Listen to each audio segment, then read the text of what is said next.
Hello, this is the RPG Crawler, and welcome to another Indie Game Friday, where each week I take a look at a different independent role-playing game.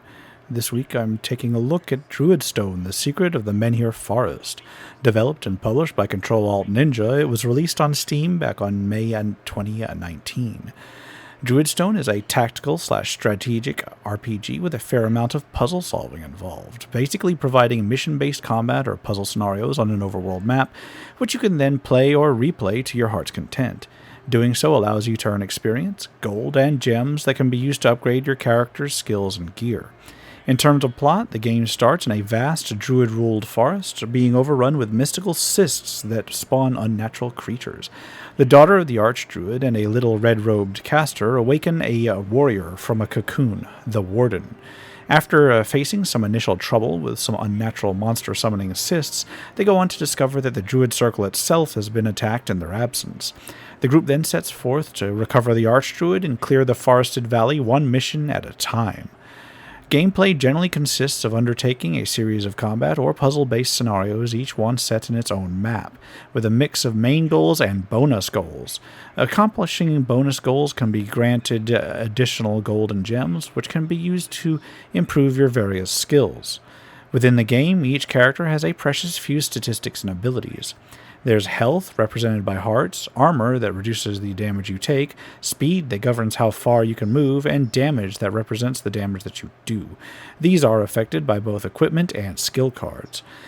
Characters also possess a level and experience total. As they accrue experience during missions, characters can gain levels, which gives them the opportunity to gain one of their choice of ability cards. Characters also have equipment cards and ability cards that define them. Ability cards are the skills of the game. Characters may equip a main weapon, an offhand weapon, an armor card, and an accessory card as their gear. Each of these contributes to the character's stats and may give them abilities in combat. And also, they have gold piece values that can be used to trade with Steelface when you unlock him. Ability cards have each a number of uses, an effect, and possible ways to upgrade them if they're possible. Upgrades are usually represented by one or more gem slots, some of which may be linked to require 2 gems. To upgrade a skill, a gem may simply be placed in the slot or slots to enable that effect. Gems are shared between all characters, so if you prefer to upgrade another character's skill, you can always unsocket the gems and then use them elsewhere. Steelface serves as the store in the game and offers a variety of equipment cards for gold that you can pick up during play. During the game, you can solve various quests to upgrade his stock as well. The overworld gives you an overview of the Menhir Valley. Various missions are scattered about, which may be selected to play in any order, although most will not be available until after prior missions are completed, basically a chain of missions. Many missions may be replayed over and over to attempt to accomplish the various bonus goals, and they are marked with stars to represent the overall difficulty level. Selecting a mission will give you an overview of the tasks and potential rewards before you actually have to decide whether to accept or decline. Some missions may be marked important, which advance the main story and unlock additional quests. Many missions consist of tactical combat with set goals, although a large number of them also consist of puzzles to solve, which use the same view and overall control scheme, but are no longer strictly turn-based in all instances. Combat basically consists of alternating turns in an almost XCOM-based system, where characters can move and perform one action, although they can move before and after their action, so long as they have the movement to do so. During a turn, any active characters under your control can be selected simply by clicking on them. You can interrupt a character's turn to take another character's turn and then go back to the original one for maximum strategic advantage. Characters can move across the battlefield within a set distance based on their movement, and may receive cover bonuses when behind or adjacent to certain objects on the battlefield. Each character has a basic attack granted by their equipped weapons, while some other basic abilities are available to all characters, such as Bandage, which can revive fallen characters. Then they have whatever abilities they had learned during play. These additional abilities generally have a limited number of uses based on a combination of the ability itself, whether it was taken additional times during level ups, or otherwise upgraded with gems. Most abilities cost an action point, which prevents you from using more than one in a turn without some sort of method of recovering the character's action points.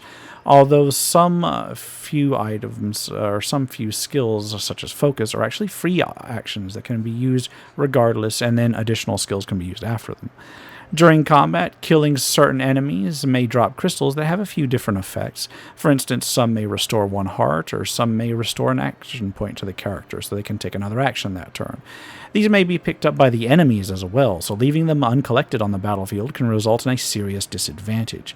Many enemies have their own abilities, so prioritizing which ones to take down and how to do so can be quite important. Other things that enemies drop can include gold and consumables such as potions, which can be acquired by opening chests. Each character may only have 1 consumable item at a time, and collecting a second one overwrites it. In fact, the complexity of many battles means that accomplishing the bonus goals may either not be immediately possible or must require some degree of planning. If you lose a combat, you will restart the scenario from the beginning automatically. Regarding the puzzle-based levels, they often have a restart button, which can allow you to reset the puzzle and try again if you get stuck.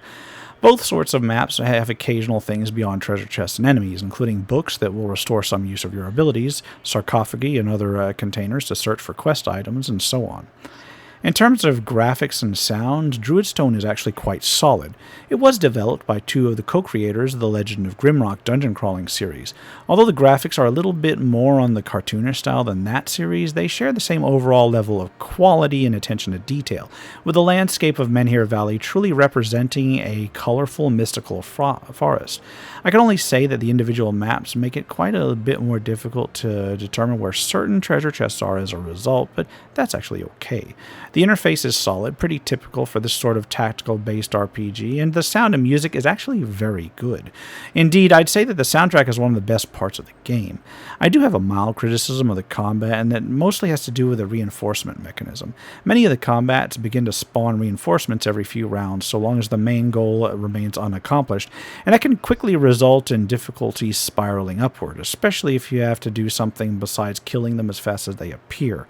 This can turn some of the combat scenarios into basically complex puzzles or running battles, especially with the lack of any miss percentages.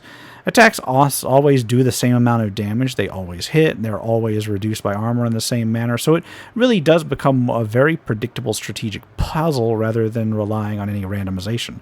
In fact, about the only randomization I may have even seen have to do with the crystal drops, and even that I'm not so sure of. So really, even though it is an RPG, a simple one at that, and has proper leveling and equipment systems, the levels feel more akin to things that you'd see in a puzzle-based mobile game, where it's more about figuring out what order to use abilities in than relying on, step-by-step actual RPG-style combat.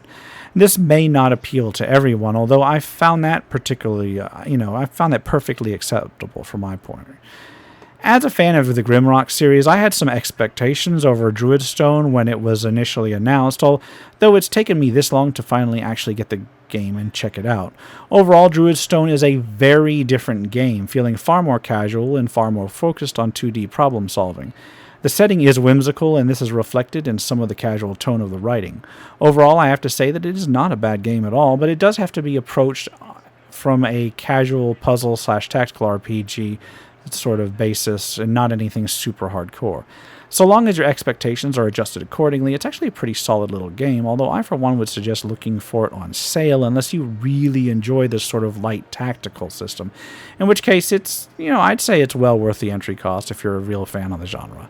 And on that note, I will wrap it up here. As always, I will put a link to where you can pick it up in the description below. This has been the RPG Crawler with Indie Game Friday Druidstone, The Secret of Menhir Forest.